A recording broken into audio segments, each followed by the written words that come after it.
ল্যাবরেটরির একটি ইম্পর্টেন্ট জিনিস, সেটি হলো ওয়েস্ট ম্যানেজমেন্ট সিস্টেম।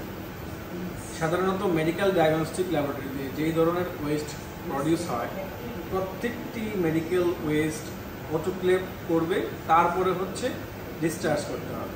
অর্থাৎ এখানে বায়োলজিক্যাল হ্যাজার্ডাস যত ম্যাটেরিয়ালস আছে সবগুলো হ্যাজার্ডাস ম্যাটেরিয়ালসগুলো বায়োহ্যাজার্ড ব্যাগে করে ইন হাউস স্টেরিলাইজেশন করে সেটা ক্লোজড অবস্থায় থার্ড পার্টি যাদের সাথে অ্যাগ্রিমেন্ট আছে ওয়েস্ট ম্যানেজমেন্ট তাদের কাছে ডেলিভার করতে হবে। এক্ষেত্রে যে প্রবলেমটা হয়, আমরা সাধারণত বিভিন্ন জায়গায় দেখেছি, তারা যে কোম্পানির সাথে অ্যাগ্রিমেন্ট আছে সরাসরি বায়োহ্যাজার্ডস প্রোডাক্টগুলো কোম্পানিকে হ্যান্ড ওভার করা হয়। তো এটা পরিবেশের জন্য খুবই মারাত্মক ঝুঁকিপূর্ণ কাজ। আমার পরিবেশ আমাকে সেফ রাখতে হবে।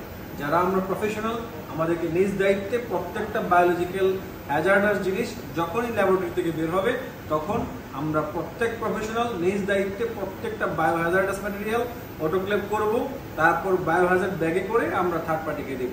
এতে করে আপনার আমার সকলেরই পরিবেশ নিরাপদ থাকবে, আমাদের দেশের জনগণ নিরাপদ থাকবে। Thank you.